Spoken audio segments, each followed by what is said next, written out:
Hi ನಮಸ್ತೆ ಎಲ್ಲರಿಗೂ.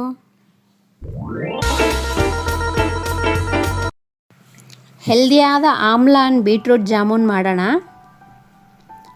First ನೆಲ್ಲಿಕಾಯಿನ clean ಮಾಡಿಕೊಂಡು ಜೊತೆಗೆ ಬೀಟ್ರೂಟು ಕ್ಯಾರೆಟು ಪೀಲ್ ಮಾಡಿ ಕ್ಲೀನ್ ಮಾಡಿಕೊಂಡು ಸ್ಟೀಮ್ ತೊಗೊತಾ ಇದ್ದೀನಿ. 10 to 15 ಮಿನಿಟ್ಸು ಸ್ಟೀಮ್ ಮಾಡಬೇಕು.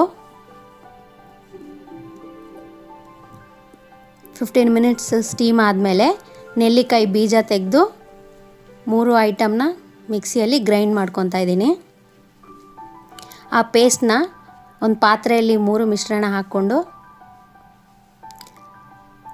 ಬೆಲ್ಲ ಪುಡಿ 1 ಬಟ್ಲು ಹಾಕ್ತಾಯಿದ್ದೀನಿ. ಪೆಪ್ಪರ್ 1 ಸ್ಪೂನ್ ಹಾಕ್ತಿದ್ದೀನಿ. ಸ್ವಲ್ಪ ಟೇಸ್ಟಿಗೆ ಉಪ್ಪು ಆ್ಯಡ್ ಮಾಡ್ತಿದ್ದೀನಿ. ಜೊತೆಗೆ ಬಟರ್ 1 ಸ್ಪೂನ್ ಹಾಕ್ತಾಯಿದ್ದೀನಿ. ಬಟರ್ ಇಲ್ಲ ಅಂದರೆ ನೀವು ತುಪ್ಪ ಕೂಡ ಹಾಕ್ಕೋಬೋದು ಟೇಸ್ಟಿಗೆ. 3 ಮಿಕ್ಸ್ ಮಾಡಿ ಸ್ವಲ್ಪ ಗಟ್ಟಿ ಆಗೋವರೆಗೂ ಕುದಿಸ್ಬೇಕು. ಜೊತೆಗೆ ಕಲಿಸ್ತಾ ಇದ್ದೀನಿ. ಹಾಗೆ ಒಂದು 5 ನಿಮಿಷ ಕಲಿಸ್ತಾ ಇದ್ದರೆ ಗಟ್ಟಿ ಆಗುತ್ತೆ. ನಾನು 1 ಸ್ಪೂನ್ ಕಾರ್ನ್ಫ್ಲೋರು ನೀರಿನಲ್ಲಿ ಕಲಿಸ್ಕೊಂಡು ಮಿಕ್ಸ್ ಮಾಡ್ತಾಯಿದ್ದೀನಿ. ನೋಡಿ ಈಗ ಗಟ್ಟಿ ಆಗುತ್ತೆ. ನೋಡಿ ಕಲಿಸ್ತಾ ಇದ್ದೀನಿ. ನೋಡಿ ಈಗ ಗಟ್ಟಿ ಆದಮೇಲೆ ಕೈಗೆ ಎಣ್ಣೆ ಸವರ್ಕೊಂಡು ಚಿಕ್ಕ ಚಿಕ್ಕದಾಗಿ ಉಂಡೆ ಮಾಡ್ಕೊಳ್ಳಿ ಜಾಮೂನ್ ಶೇಪ್ಗೆ.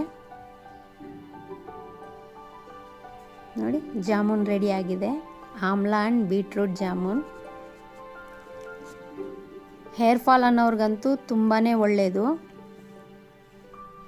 ಸ್ವೀಟ್ ಎದುರು ನೋಡೋರಿಗೆ ಸ್ವಲ್ಪ ಶುಗರ್ ಪೌಡ್ರ ಆ್ಯಡ್ ಮಾಡ್ತಿದ್ದೀನಿ. ಹೆಲ್ದಿಯಾದ ಆಮ್ಲ ಆ್ಯಂಡ್ ಬೀಟ್ರೂಟ್ ಜಾಮೂನ್ ರೆಡಿಯಾಗಿದೆ. ಲೈಕ್ ಆ್ಯಂಡ್ ಶೇರ್ ಮಾಡಿ. ಇನ್ನಷ್ಟು ರುಚಿಯಾದ ಅಡುಗೆಗೆ ನಮ್ಮ ಚಾನೆಲ್ ಸಬ್ಸ್ಕ್ರೈಬ್ ಮಾಡ್ಕೊಳ್ಳಿ.